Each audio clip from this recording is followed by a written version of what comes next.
Alors, bonjour tout le monde. Bonjour à tous. Alors, bonjour à ceux qui nous écoutent via Internet. C'est vraiment un privilège que nous avons d'être ici ce matin. La neige nous rappelle, c'est vraiment blanc, mais nous sommes plus blancs que la neige par le sang de Christ. C'est vraiment une grande bénédiction. Ça va marcher, hein? En tout cas, je vais regarder tantôt. Vous savez, mon fils Marc-Antoine, il aime vraiment le Canadien de Montréal. C'est un fan du Canadien de Montréal. Je ne me souviens pas en quelle année, mais lors de la fin de saison d'une année, il croyait vraiment que le Canadien était pour gagner la Coupe Stanley. Puis moi, je lui disais, ben non, ils n'ont pas les ressources, ils n'ont pas la profondeur pour gagner la Coupe Stanley. Mais il voulait gager avec moi.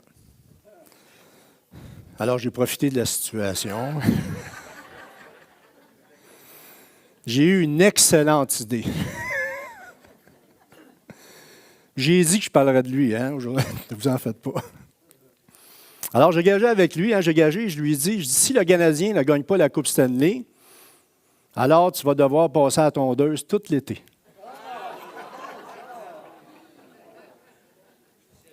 Pour un père, c'est un bon deal, Alors, vous voyez le résultat. Je sais pas. Avance. Avance. Ah! Vous voyez, ça fait quand même assez longtemps. Vous savez, Marc-Antoine n'aimait pas vraiment passer à la tondeuse. Puis je ne sais pas si vous avez remarqué, mais il y a un chat dans le coin. Même le chat, il était surpris de le voir passer à la tondeuse. Je ne parle pas dans son dos, il est là. Ben, il est mort, mon chat, depuis ce temps-là, mais enfin. Il a passé à la tondeuse dessus. Non. Donc, pour lui, pour Marc-Antoine, c'était un petit moment de souffrance. Mais en réalité, ce n'est pas vraiment une vraie souffrance. Vous savez, chacun d'entre nous, nous avons des moments de joie, nous avons des moments de peine, de tristesse. Même dans le couple, ça arrive. Ça me rappelle une histoire d'une mère qui a dit à sa fille, tu sais, quand tu vas te marier, quand tu vas avoir des conflits avec ton mari, fais un tricot. Fais-toi un petit napperon en tricot. Alors, la fille, elle a suivi le conseil de sa mère, puis elle a dit à son mari, ne regarde jamais dans la boîte qu'est-ce que j'ai mis dedans, pendant toute ma vie. Puis le monsieur, il a respecté ça.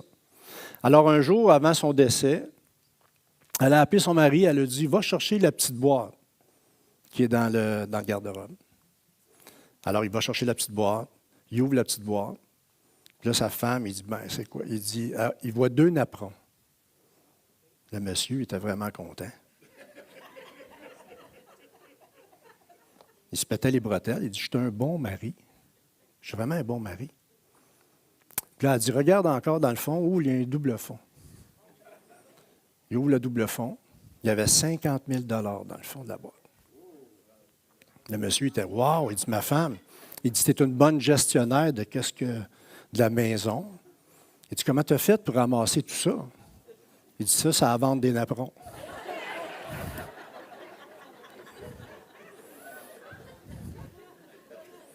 Je mets un peu d'humour parce que ça va s'amener plus corsé tantôt. Vous savez, pendant notre vie sur cette terre, nous allons avoir des moments de souffrance. On va avoir des peines. Nous allons être malades à un moment donné. On va voir des proches mourir. Vous pouvez souffrir parce que votre mariage s'écroule. Ça ne va pas bien. Peut-être que vous êtes découragé à cause d'un péché dans votre vie. Puis vous ne savez pas quoi faire. Vous avez peut-être eu un cancer. Certains parmi nous ont eu un cancer, ont le cancer. J'ai eu le cancer. Donc le train, avec 100 wagons, vous passe sur le corps. Puis à un moment donné, ça va bien, pendant plusieurs années. Puis à un moment donné, le train recule sur vous. Le cancer revient. Ce sont juste quelques exemples qui nous montrent dans le fond que tôt ou tard, nous allons souffrir. Si vous vivez assez longtemps, vous allez souffrir. Si ce n'est pas encore arrivé, les plus jeunes, ne vous en faites pas. Ça va arriver. Ma fille est revenue de Bethel à un moment donné. est arrivé avec un chant. C'est un chant qui est un peu fou, mais ça montre une vérité dans le monde déchu dans lequel nous vivons. Son chant, c'était, je vais chanter un petit peu, mais ça va être moins beau que Serge. Serge nous a fait une belle chanson l'autre jour. Moi, ça va être moins long, par exemple. Bonne fête, un bon jour tu vas mourir, mais avant tu vas souffrir. Bonne fête. C'est une vérité. Vous savez, on peut en rire, mais lorsque nous souffrons, c'est pas drôle. C'est pas drôle. Dans la souffrance, notre âme est abattue. Est abattue. Puis lorsque ça nous arrive, lorsque nous souffrons, nous avons besoin d'être soulagés. Nous avons besoin d'être réconfortés, d'être délivrés par notre Dieu merveilleux, par notre Dieu qui est plein de bonté. Alors aujourd'hui, on va voir un psaume qui est merveilleux. Ça nous parle d'avoir confiance en Dieu, puis Dieu va nous délivrer. Puis à travers ce psaume-là, nous voyons un exemple de persévérance dans l'attente d'être délivré. Puis une fois qu'on est libéré, une fois qu'on est délivré, ça produit un témoignage à propos de la délivrance de Dieu. Un témoignage, on va voir le témoignage de David à propos de la fidélité et le salut de Dieu. Donc, le titre de la prédication ce matin, il faut puiser par là, faire confiance à Dieu pour être délivré. Ou comment être véritablement délivré? Faites confiance à Dieu. Alors, je vais prier, si vous voulez, avant de débuter. Père du ciel, on est vraiment reconnaissant de ta grande bonté. Seigneur, nous sommes ici ce matin pour entendre ta parole et je te prie que tu puisses, à travers ta parole, me soutenir, Seigneur, dans mes faiblesses. Seigneur, c'est ta parole et non la mienne. Puisses-tu nous ouvrir nos cœurs, nos oreilles, nos yeux, pour entendre ce que tu veux nous dire à travers tes mots, à toi, en Jésus. Amen. Alors, le psaume en question, ça va être le psaume 40. Je vais lire les 11 premiers versets.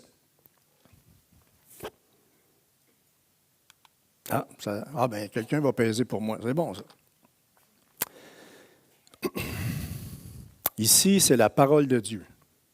J'avais mis en l'Éternel mon espérance. Il s'est incliné vers moi. Il a écouté mes cris. Il m'a retiré de la fosse de destruction, du fond de la boue, et il a dressé mes pieds sur le roc. Il a affermi mes pas. Il a mis dans ma bouche un cantique nouveau, une louange à notre Dieu. Beaucoup l'ont vu et ont eu de la crainte, et ils se sont confiés en l'Éternel. Heureux l'homme qui place en l'Éternel sa confiance et qui ne tourne pas vers les hautains et les menteurs. Tu as multiplié, Éternel, mon Dieu, tes merveilles et tes desseins en notre faveur. Nul n'est comparable à toi. Je voudrais les publier et les proclamer, mais leur nombre est trop grand pour que je les raconte. Tu ne désires ni sacrifice, ni offrande. Tu m'as ouvert les oreilles. Tu ne demandes ni holocauste, ni victime expiatoire. Alors je dis, voici, je viens avec le rouleau du livre écrit pour moi. Je veux faire ta volonté, mon Dieu, et ta loi est au fond de mon cœur. J'annonce la justice dans la grande assemblée. Voici, je ne ferme pas mes lèvres. Éternel, tu le sais.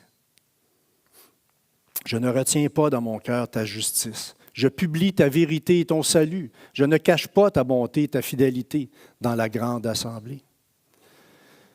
Je ne sais pas si vous êtes comme moi, mais il m'arrive souvent de lire un psaume un soir, puis le lendemain, j'en lis un autre. Puis, je n'ai pas beaucoup de mémoire. On dirait que je ne me souviens même pas du psaume de la veille. Mais vous n'êtes sûrement pas comme moi, vous autres. On a tendance, des fois, à regarder les psaumes comme 150 petits livres individuels. Mais en lisant le psaume 40, on ne sait pas pourquoi David criait vers Dieu lorsqu'il dit « Dieu a écouté mes cris ». On ne sait pas si c'est à cause d'un ennemi, on ne sait pas si c'est à cause de la maladie, on ne sait pas si c'est à cause d'un péché. Donc, en réalité, ce psaume-là nous offre une liberté pour l'appliquer dans diverses situations de nos vies, dans nos vies. Vous savez, il existe des psaumes qui sont regroupés autour d'un thème. Puis ici, on a un exemple. Du psaume 37 au psaume 40, c'est un thème qui est à propos d'attendre Dieu. David attendait la délivrance de Dieu. Il persévérait. Il persévérait. Puis pourquoi qu'il persévérait? Parce qu'il avait confiance en Dieu. Puis cela, ça l'a amené à louer Dieu pour sa fidélité, pour son salut. Dans ce psaume-là, David nous montre un exemple d'un témoignage à propos d'une délivrance. Puis lorsque nous faisons comme David, lorsque nous nous inspirons les autres personnes à faire confiance au Seigneur pour qu'ils soient réconfortés dans les moments les plus difficiles de leur vie. Vous savez, nous ne pouvons pas connaître le réconfort de Dieu tant ou si longtemps qu'on est dans le confort.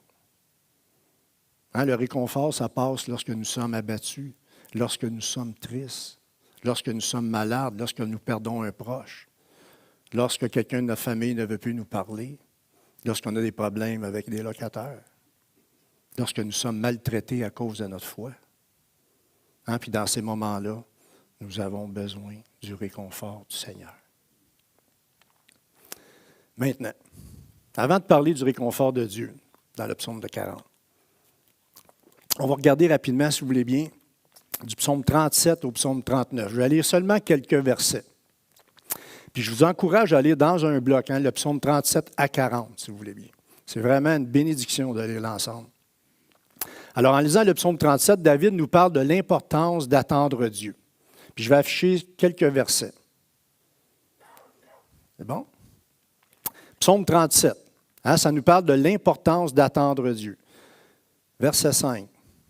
Recommande ton sort à l'Éternel, mets en lui ta confiance et il agira.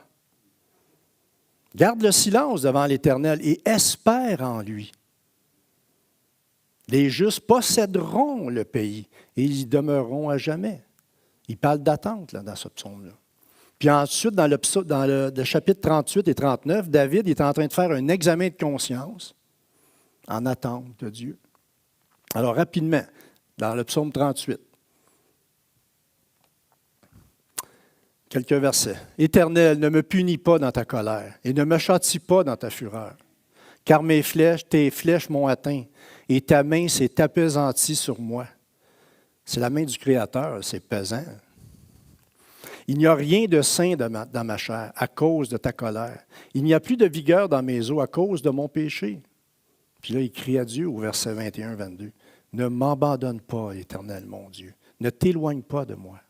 Viens en hâte à mon secours, Seigneur de mon salut. » Dans le psaume 39, « Mon cœur brûlait au-dedans de moi. Un feu intérieur me consumait. Écoute ma prière, Éternel, et prête l'oreille à mes cris. Ne sois pas insensible à mes larmes. Détourne de moi le regard et laisse-moi respirer avant que je m'en aille et que je ne sois plus. » Je ne sais pas si vous avez déjà eu ce genre de sentiment-là, puis vous criez à Dieu, « Laisse-moi respirer, je suis à bout, j'en ai plein mon casse. » Donc, en lisant ces 3 chapitres-là précédents, on voit que David fait confiance à Dieu quand même dans les moments difficiles de sa vie. Puis lorsqu'on arrive au psaume 40, David dit, « Dieu a écouté mes cris. » Puis là, Dieu lui donne un soulagement. Il lui donne une guérison de l'âme. Alors ce matin, j'ai divisé en 3 parties les textes du verset 2 au verset 11. On va afficher les 3 thèmes qu'on va voir. On va voir un témoignage personnel, un témoignage personnel de David, témoignage de la consécration de David, puis un témoignage public de David. C'est les 3 points principaux qu'on va voir ce matin. Alors, on va afficher les premiers versets. Premier point, le témoignage personnel de David. Versets 2 à 4. Ici est la parole de Dieu. « J'avais mis en l'Éternel mon espérance, et il s'est incliné vers moi. Il a écouté mes cris. Il m'a retiré de la fosse de destruction, du fond de la boue, de la bouette, et il a dressé mes pieds sur le roc. Il a affermi mes pas. Il a mis dans ma bouche un cantique nouveau, une louange à notre Dieu. Beaucoup l'ont vu et ont eu de la crainte, et ils se sont confiés en l'Éternel. » Je vais ouvrir une parenthèse, si vous voulez bien. En lisant le verset, David a mis en l'Éternel son espérance. L'espérance, ça parle d'attente. On attend quelque chose qui va arriver. C'est à propos du temps d'impliquer là-dedans. Mais en lisant différentes versions, des fois, ça peut nous aider à comprendre un peu mieux ce que David vivait. Dans d'autres versions, dans la version Osterwald, c'est écrit « J'ai patiemment attendu l'Éternel ». Dans la Tob, j'ai attendu le Seigneur. Dans notre langue à nous, on pourrait dire, j'ai attendu patiemment, avec persévérance, le Seigneur. Ou bien non, on pourrait dire, j'ai attendu. Puis dans le temps voulu de Dieu, il a répondu. Ça dit toute la même chose, ça. Donc, avant le soulagement, avant la délivrance, avant de faire une louange à Dieu, David a attendu. Il a attendu patiemment. Ça fait longtemps qu'il crie à Dieu. Ça fait longtemps que David est en discussion avec Dieu là-dedans. Donc, David n'est pas dans une attente passive.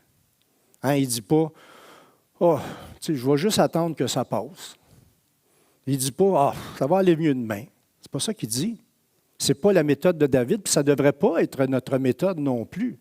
La méthode, c'est de crier à Dieu, d'aller vers Dieu, de prier à Dieu, parce que nous avons confiance en lui. C'est un Dieu bon, plein de bonté. Vous savez, nous pouvons être dans toutes sortes de problèmes dans nos vies. Des difficultés avec nos enfants, avec notre conjoint, avec nous-mêmes, avec des parents qui ont l'Alzheimer, le Parkinson, le cancer. On peut être dans toutes sortes de souffrances aussi à cause d'un péché. Nous pouvons donc être dans la boîte jusqu'au cou. Mais vous savez, le seul et unique qui peut nous aider véritablement, c'est Dieu. Ce n'est pas une formation, ce n'est pas un cours. Oui, les formations, oui, les cours vont vous enligner à réfléchir sur la bonne voie. Mais celui qui peut véritablement vous délivrer, c'est qui? C'est Dieu. Alors, il ne faut pas rester passif. Il ne faut pas attendre que ça passe. Allons vers Dieu. Crions à Dieu continuellement. Parce que c'est un Dieu bon, plein de bonté. Il nous a donné la vie éternelle. Alors, verset 3. Il m'a retiré de la fosse de destruction, du fond de la boue. Il a dressé mes pieds sur le roc. Il a affermi mes pas. Donc, ici, Dieu a relevé David. Ça veut dire que Dieu a réconforté David. Dieu a affermi la foi de David. Puis David, là-dedans, il ne se pète pas les bretelles. Il ne dit pas, j'ai passé par-dessus mes problèmes à cause de ma pensée positive. Non, il ne dit pas ça. Il ne dit pas, j'ai passé par-dessus parce que moi, je suis capable. Non, il ne dit pas ça. Moi, je suis capable de me gérer. Non, il ne se regarde pas le nombril, David, dans cette délivrance-là. Il loue Dieu, notre Dieu merveilleux. Puis en plus, avez-vous remarqué dans le texte, c'est une nouvelle louange à Dieu. Une nouvelle louange, un nouveau chant. Verset 4. Il a mis dans ma bouche un chant nouveau, une louange pour notre Dieu. Ici, il vient de se produire quelque chose de vraiment important dans la vie de David. C'est quelque chose de spécial. Pourquoi? Parce que David parle d'un chant nouveau. Ça montre quoi, un chant nouveau? Ça montre une nouvelle bénédiction. Ça veut dire que les chants que David connaissait n'étaient pas suffisants, n'étaient pas adéquats pour exprimer cette nouvelle délivrance-là que Dieu lui a donnée. Cette nouvelle bénédiction. Je vais faire une petite parenthèse, si vous voulez bien, parce que c'est important de se rappeler quelque chose d'important à propos des églises évangéliques au Québec. C'est une petite histoire où des hommes et des femmes de Dieu ont attendu que Dieu agisse, puis ont eu un chant nouveau à la fin. Vers le milieu des années 30 au Québec, il y avait une poignée d'églises évangéliques francophones. Vers la fin des années 30, 3 hommes, William Frey, Wilfred Willington, Thomas Carson, ça c'est le père de Don Carson, se sont engagés à l'implantation d'églises à plein temps au Québec. Ils ont constamment prié pour que Dieu ouvre des portes, pour sauver des âmes. Plus tard, d'autres hommes se sont ajoutés. On pense aux frères Héron, Murray et Lorne Héron. Yvon Urtubise, puis beaucoup d'autres. Beau, M. Beau, il y a beaucoup de gens qui se sont ajoutés. Puis pendant plusieurs années, ces missionnaires-là, ils ont été harcelés, ils ont été agressés, ils ont été arrêtés. Plusieurs ont été en prison. Les frères Héron, ils ont été en prison. M. Keefe, il a été arrêté pour avoir vendu des Bibles. Tous ces missionnaires-là, tous ces pasteurs-là, avec leurs épouses, avaient confiance en Dieu. Pourquoi? Parce qu'ils croyaient que Dieu avait un peuple nombreux au Québec. Puis à la fin des années 60, il y avait seulement une quarantaine d'églises évangéliques francophones au Québec. puis au cours des 10 années suivantes, les assemblées, puis les points de rassemblement est passé d'une quarantaine à 500. Il y a eu environ 33 000 conversions, frères et sœurs, des baptêmes dans les églises évangéliques au Québec. Pendant 40 ans, il n'y a rien eu. Puis en l'espace de 10 ans, boum! Plusieurs d'entre nous sont issus de ça. Dieu a ajouté d'une façon miraculeuse à l'Église des hommes et des femmes dans son Église. Hein? Puis dans tout ça, nous voyons des hommes et des femmes qui ont persévéré pour l'Évangile, prêts à subir des injustices, prêts à subir de se faire harceler pour annoncer l'Évangile. Ces missionnaires-là, ces pasteurs-là, on veut un nombre record de conversions. Ces hommes et ces femmes-là ont sûrement eu un chant nouveau dans leur bouche, frères et sœurs, parce qu'ils n'avaient jamais vu ça de leur vie, une action comme ça miraculeuse. Dieu a ajouté dans son Église d'une façon miraculeuse. En tout cas, moi, je suis issu de cette gang-là. Là. J'ai les cheveux blancs. Vous savez, dans la Bible, il y a un autre exemple d'un chant nouveau qui est probablement, à mon point de vue, le chant le plus magnifique de la Bible. C'est dans le livre de l'Apocalypse, au chapitre 5. C'est un événement spectaculaire qui s'est passé au ciel. L'apôtre Jean voit l'agneau assis sur le trône, puis lui seul est capable d'ouvrir le livre et des 7 sceaux. Ce livre-là contient les buts de Dieu à propos de la rédemption, à propos des jugements. Je vais le lire. Apocalypse chapitre 5, verset 9. Ici est la parole de Dieu. Et il chantait un cantique nouveau en disant, « Tu es digne de prendre le livre et d'en ouvrir les sceaux, car tu as été immolé et tu as racheté pour Dieu, par ton sang, des hommes de toute tribu, de toute langue, de tout peuple et de toute nation. » C'est un chant nouveau, car les autres chants au ciel n'étaient pas suffisants, n'étaient pas adéquats pour ce nouvel événement-là. C'est une louange adressée à l'agneau. Pourquoi? Car par son sang, Christ a racheté pour Dieu des hommes et des femmes de toute nation. C'est un chant nouveau, un chant qui célèbre quoi? La rédemption. Le ciel n'avait pas eu ça. Jésus ressuscité.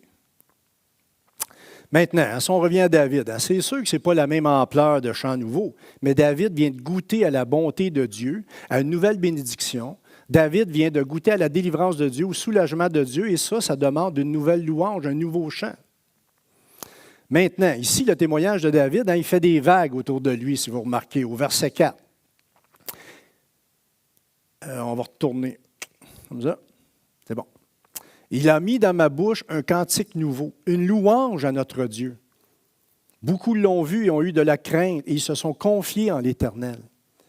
La louange que Dieu a mis dans la bouche de David a des impacts autour de lui. David dit que beaucoup de personnes vont révérer Dieu et mettront leur confiance en lui. Wow! La délivrance de Dieu à sa souffrance, à son problème, ou même peut-être à son péché, amène David à louer Dieu. Puis cette louange-là amène des personnes à révérer Dieu, à mettre leur confiance en Dieu. C'est toute une bénédiction, cette louange-là. Elle est pleine de puissance. Puis en regardant ce que David a fait, on peut se poser la question, est-ce qu'on partage certaines de nos délivrances aux gens autour de nous pour que Dieu ait un impact dans la vie des gens, de ces personnes-là autour de nous? C'est-tu possible qu'on peut faire en sorte que des personnes puissent révérer Dieu quand on lui parle de nos délivrances? De faire en sorte que ces personnes-là mettent leur confiance en Dieu? La parole de Dieu est puissante. Maintenant, verset 6. Une fois guéri, David réfléchit ce que Dieu a fait tout au long de sa vie. David se rappelle de la bonté de Dieu lorsqu'il souffre. Tu as multiplié, Éternel, mon Dieu, tes merveilles et tes desseins en notre faveur. Nul n'est comparable à toi. Je voudrais les publier, les proclamer, mais leur nombre est trop grand pour que je les raconte. Est-ce que nous regardons en arrière en admirant ce que Dieu a fait dans nos vies? Est-ce qu'on remarque que Dieu nous a soutenus dans nos vies, dans la maladie, dans la tristesse, dans les souffrances passées? Est-ce qu'on se souvient que Dieu nous garde dans sa main encore, puis encore, puis encore, puis encore, indépendamment de ce qui nous arrive? Est-ce que nous reconnaissons que Dieu est à l'œuvre dans nos vies, dans les moments difficiles comme dans nos joies? puis qu'il est bon, plein de bonté. Donc, ces premiers versets-là nous montrent le témoignage de personnel de David. Puis David loue Dieu avec un chant nouveau, parce qu'une nouvelle délivrance est arrivée, une nouvelle guérison, et son témoignage a un impact autour de lui. Puis en regardant en arrière dans sa vie, il reconnaît que Dieu était là, même s'il doit attendre la réponse de Dieu dans les prochaines souffrances. Dieu est bon. C'était notre premier point, le témoignage personnel de David. Deuxième point, on va l'afficher. David témoigne de sa consécration. Lorsque Dieu nous secourt, frères et sœurs, lorsque Dieu nous réconforte dans nos problèmes, lorsque Dieu nous délivre, lorsque Dieu nous accompagne dans nos souffrances, dans nos problèmes, qu'avons-nous à offrir à Dieu? Qu'avons-nous à offrir à Dieu? Une petite brebis? Un petit 2 piastres? Combien d'argent pouvons-nous donner à Dieu pour cette délivrance-là? Croyons-nous que nous avons assez d'argent à lui donner? Qu'est-ce que Dieu attend de nous? La réponse est d'offrir nos vies, nos cœurs à Dieu. Versets 7 à 9. Tu ne désires ni sacrifice, ni offrande. Tu m'as ouvert les oreilles. Tu ne demandes ni holocauste, ni victime expiatoire. Alors je dis, voici, je viens, avec le rouleau du livre écrit pour moi. Si vous lisez le psaume 139, ça va vous dire, le livre, c'est vous, là. C'est les histoires, les choses bien qui nous arrivent, puis les choses moins bonnes qui nous arrivent. Dieu sait tout ça d'avance. Donc, il dit, voici, je viens avec tout ce qui m'attend dans ma vie. Puis au verset 9, je veux quand même faire ta volonté, mon Dieu. Et ta loi est au fond de mon cœur. Donc, la vraie réponse, c'est que nous n'avons pas assez d'argent, nous n'avons pas assez de bonnes œuvres pour Dieu. La seule réponse, c'est de dire comme David, me voici. Je veux faire ta volonté, même s'il va y avoir des moments difficiles. On a du temps, je vais ouvrir une parenthèse.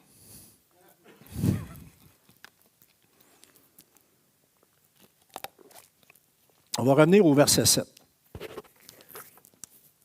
C'est écrit, tu ne désires ni sacrifice, ni offrande, tu m'as ouvert les oreilles. Dans d'autres versions, c'est écrit, tu m'as percé les oreilles. Dans d'autres, c'est perforé les oreilles. Ce passage-là, il est intéressant parce qu'il y a différentes interprétations pour ce passage-là. Pour certains commentateurs, ils mentionnent que ce perçage d'oreille-là fait référence dans Exode 21. Puis je vais vous résumer un petit peu. Ça parle d'un esclave. Les esclaves qui décident de rester après 6 années de service auprès de leur maître, parce que peut-être ils ne trouvaient pas de job, peut-être qu'il y avait un bon Jack comme propriétaire.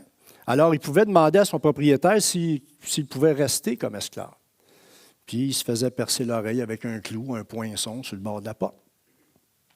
Ça voulait dire que cet homme-là appartenait à cette maison-là, du propriétaire.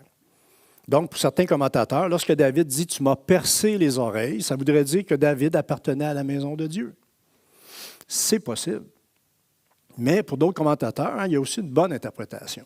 Parce que chez les Hébreux, dans Exode 21, les esclaves se faisaient percer une oreille, pas les deux. Puis ici, dans Psaume 40, ça nous parle des oreilles, pas seulement d'une oreille. Alors, pour d'autres commentateurs, c'est la façon de comprendre, ça fait pas mal de sens. Littéralement, ça veut dire que tu m'as perforé les oreilles dans le sens de déboucher les oreilles. Vous savez, dans plusieurs langues à travers le monde, dans les différentes cultures, on a ça dans notre langage. T'es sourd comme un pote, va te laver les oreilles, c'est comme des pieds. Comment on dit? Non, les oreilles, c'est comme des pieds, ça se lave. C'est dans le sens de déboucher les oreilles, ça. Donc, on pourrait aussi penser que ce verset-là veut dire d'ouvrir les oreilles pour bien comprendre. Puis ça a bien du sens aussi dans le contexte qu'on lit. Puis c'est pour ça que nous voyons dans certaines versions de la Bible, tu m'as ouvert les oreilles pour entendre, au lieu de percer les oreilles.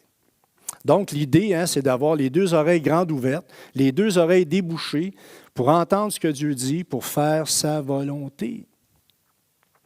Fin de la parenthèse. Donc, en résumé, pour le verset 7 à 9, David dit, les religions, les sacrifices, ce n'est pas ça qui est important. Mais David, il dit, je m'offre moi-même parce que j'écoute ta parole avec tout mon âme, tout mon cœur, avec les 2 oreilles ouvertes, les 2 oreilles débouchées. Puis je dis, me voici. Je je viens faire ta volonté. Vous savez, c'est un peu la même pensée que Paul nous dit dans Romains au chapitre 12. Je ne sais pas pourquoi, j'ai toujours soif quand je viens ici. Romains chapitre 12, on va l'afficher. Je vous exhorte donc, frères, par les compassions de Dieu, à offrir vos corps comme un sacrifice vivant, saint et agréable à Dieu. Donc, dire, comme David, me voici, ce qui sera de votre part un culte raisonnable. Verset 2, ne vous conformez pas au siècle présent, mais soyez transformés par le renouvellement de l'intelligence. Ayez les oreilles débouchées. Pourquoi? Afin de discerner quelle est la volonté de Dieu, qui est bon, agréable et parfait. Donc, pour obéir de plus en plus à Dieu, il faut avoir les oreilles de plus en plus ouvertes. Il faut que Dieu nous ouvre les oreilles, puis on donne notre vie à Dieu. En passant, ce texte-là, il nous dirige vraiment vers le Seigneur Jésus, parce que c'est un bel exemple de consécration. Il a donné sa vie en sacrifice. C'était le seul qui avait les oreilles grandes ouvertes. Il était tellement ouvert qu'il a été à la croix pour chacun d'entre nous. Vous savez, si vous n'avez pas encore donné votre vie au Seigneur, sachez que par sa mort et sa résurrection, Jésus vous offre le pardon des péchés. Il vous offre la vie éternelle, la réconciliation avec Dieu. Rien de moins. Il offre ça à qui? À tous ceux qui croient en lui. C'est un appel à se repentir. C'est un appel à suivre Jésus selon ses enseignements. Donc, le témoignage de la consécration personnelle de David, c'est une vraie consécration. David dit, « Me voici, je veux faire ta volonté dans toutes les joies, dans toutes les peines, dans toutes mes peines. » Mais David, il est comme nous. Il est bâti sur le même frame que nous. Il vient de dire, « Me voici, faire ta volonté. » Mais il va faillir encore. Comme nous. Comme nous. Puis on va le voir tantôt. C'était notre deuxième point. David, il témoigne de sa consécration personnelle. David se donne à Dieu et il veut obéir avec les deux oreilles grandes ouvertes. Maintenant, le troisième. C'est David témoigne publiquement. Verset 10. « J'annonce la justice dans la grande assemblée. Voici, je ne ferme pas mes lèvres, Éternel, tu le sais. Je ne retiens pas dans mon cœur ta justice. Je publie ta vérité et ton salut. Je ne cache pas ta bonté et ta fidélité dans la grande assemblée. » On peut voir dans ce texte-là que David proclame dans l'assemblée la bonté de Dieu. Il dit à toute l'assemblée que Dieu est bon, même s'il a souffert, même s'il a attendu longtemps la délivrance de Dieu. Ici, David nous donne un exemple à suivre, frères et sœurs. Il nous donne un exemple lorsque nous avons des moments difficiles. Essayons de plus en plus de parler de la bonté de Dieu, de sa grâce devant l'assemblée. Puis il y en a plusieurs qui le font de temps en temps. Ce texte-là nous encourage à proclamer sa bonté devant l'assemblée, même si nous sommes malades, même si nous sommes sur le chemin de la mort. Même la mort, frères et sœurs, n'a pas le dernier mot sur nous. Quelle bonté! Il nous a donné la vie éternelle. Es-tu assez bon? Donc, il est important que tous ceux et celles qui ont traversé des épreuves parlent de la bonté de Dieu. Moi, le premier, je ne le fais pas assez souvent. Puis pourquoi il faut faire ça, d'en parler à l'Assemblée? Parce qu'en faisant cela, nous enseignons à la nouvelle génération de croyants à faire face à l'épreuve, puis à rendre grâce à Dieu, même dans les moments difficiles. Donc, ce n'est pas juste un témoignage, c'est aussi une façon d'apprendre aux autres à faire confiance à Dieu dans l'épreuve. Donc, faisons comme David, verset 11. « Je ne retiens pas dans mon cœur ta justice. Je publie ta vérité et ton salut. Je ne cache pas ta bonté et ta fidélité dans la grande assemblée. » C'était notre troisième point. Ça va finir de bonne heure ce matin. David, témoigne publiquement. C'était le troisième point. Maintenant, nous allons lire la deuxième partie du psaume rapidement, si vous voulez bien. Psaume 40, versets 12 à 14. Ici est la parole de Dieu. « Toi, Éternel, tu ne me refuseras pas tes compassions. Ta bonté et ta fidélité me garderont toujours, car des maux sans nombre m'environnent. Les châtiments de mes iniquités m'atteignent, et je ne puis à en supporter la vue. Ils sont plus nombreux que les cheveux de ma tête. Vous savez, même si vous n'avez pas de cheveux, vous en avez pareil, là. Et mon courage m'abandonne. Veille me délivrer ô Éternel. L'Éternel, viens en hâte à mon secours. Alors, lorsque nous lisons ces versets-là, remarquez-vous que David est en train de redemander de l'aide à Dieu. David vient de sortir de la souffrance, il vient d'avoir une délivrance, il vient juste de sortir de la boîte, puis là, il dit, demande encore de l'aide à Dieu. Il demande que Dieu le protège sans cesse. Pourquoi? Parce qu'il a besoin continuellement de Dieu. Ce n'est pas parce que nous venons sortir d'un malheur, frères et sœurs, qu'il n'y en aura pas un autre qui va arriver. Ce n'est pas parce que nous perdons notre mari ou notre femme que nous serons épargnés par une autre épreuve. Ce n'est pas parce qu'un train de 100 wagons vient de passer sur le corps qu'il ne reculera pas. David, il comprenait très bien que Dieu venait de le délivrer de ses souffrances passées. Il comprenait très bien qu'il va en avoir d'autres. Puis c'est pour ça qu'il continue à prier Dieu pour les prochaines. Il se prépare. Donc, prions Dieu, nous aussi, pour les prochaines. Même si elles ne sont pas arrivées. Continuellement, confions-nous à lui. David nous rappelle que Dieu, c'est cette aide qui est essentielle pour nous soulager, de nous sortir de la boîte dans les prochaines souffrances. Verset 13. Car des maux sans nombre m'assiègent. Mes péchés m'ont débordé. Je ne puis plus rien voir. Ils sont plus abondants que les cheveux de ma tête. Aussi mon cœur est-il défaillant en moi. Consens, Seigneur, à me sauver. Éternel, hâte-toi à me porter secours. Ça montre quoi, ça? C'est qu'on continue à pécher, puis on crie à Dieu.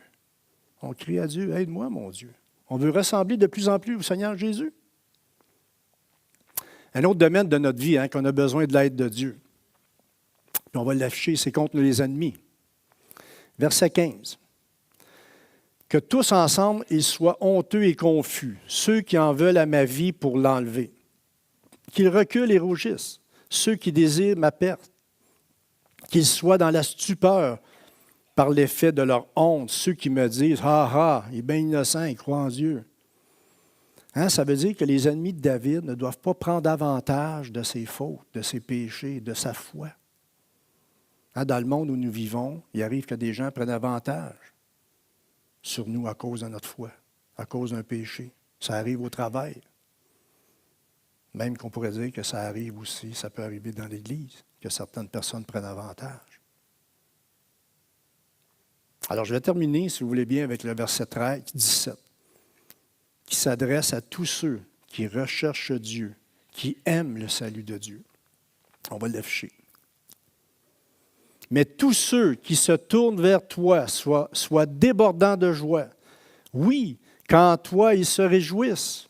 Et que tous ceux qui aiment ton salut redisent constamment que l'Éternel est grand. On va faire un petit exercice, si vous voulez bien. Parce que je suis persuadé que tout le monde ici aime le salut de Dieu, n'est-ce pas? Il y en a quelques-uns, en tout cas. Donc, si vous aimez le salut de Dieu, vous êtes capable de dire que Dieu est grand, que Dieu est bon, n'est-ce pas?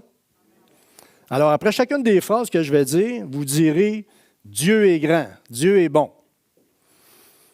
Lorsque la pluie tombe, vous direz « Amen ». Lorsque le soleil vous réchauffe la couenne, vous direz « Dieu est grand, Dieu est bon ». Lorsque vous allez vous marier ou vous êtes marié, vous direz « Dieu est grand, Dieu est bon ». Là, est un petit peu plus difficile. Lorsque votre mari ou votre femme va passer devant vous dans un cercueil, vous direz en moins d'intensité, on dirait, là. Lorsque vous êtes en détresse, lorsque vous êtes fatigué, lorsque vous êtes épuisé, lorsque vous êtes abattu, lorsque vous êtes en dépression, vous direz « Grand Dieu est bon ». Pendant qu'un frère ou une sœur fait une louange en avant, vous direz « Dieu est grand, Dieu est bon ». Amen. Dieu est grand. Dieu est infiniment bon. Sa grâce, elle vient constamment nous secourir, frères et sœurs, dans nos souffrances. Puis lorsque nous avons ces nouvelles délivrances-là, lorsque Dieu nous sort de la boîte, nous avons une nouvelle louange à partager qui jaillit de notre cœur pour cette nouvelle bénédiction-là. Puis nous louons Dieu dans l'assemblée pour sa gloire, puis pour enseigner aux plus jeunes à connaître que Dieu est bon. Hein, on enseigne en même temps aussi qu'on a toujours besoin de l'aide de Dieu. On avait tellement besoin d'aide, frères et sœurs, que Dieu a envoyé son Fils à la croix pour nous racheter. Son Fils Jésus, qui avait les oreilles grandes ouvertes, puis il a obéi, il était à la croix pour chacun d'entre nous. Puis il nous a garanti, frères et sœurs, une fin glorieuse, glorieuse, indépendamment de ce qui va nous arriver dans ce monde. Alors, demandons continuellement à Dieu d'avoir les oreilles grandes ouvertes, puis disons, me voici pour faire ta volonté et non la mienne. Alors, je vais inviter le groupe de louanges à monter. Prions.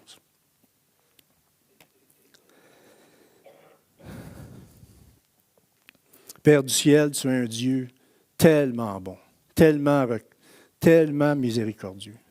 Merci, Seigneur, d'avoir donné ton Fils Jésus pour nous racheter, pour nous sauver. Seigneur, dans le monde déchu dans lequel nous vivons, il y a toutes sortes d'événements qui nous arrivent, qui nous troublent, qui nous donnent de la tristesse, de la souffrance. Mais Seigneur, tu es là, tu nous supportes dans ta main jour après jour. Quelle bénédiction! Alors Seigneur, puissions-nous ne pas rester silencieux et te donner toute la gloire qui te revient. Toi qui es le Dieu bon, plein de bonté, fidèle. Et on veut te remercier de cette grâce infinie de nous supporter jour après jour dans ta main. Puis on te prie, Seigneur, pour les prochaines qui vont arriver, on est accroché à toi. Tu es le Dieu merveilleux qui nous a garanti une fin glorieuse en Jésus-Christ. Amen.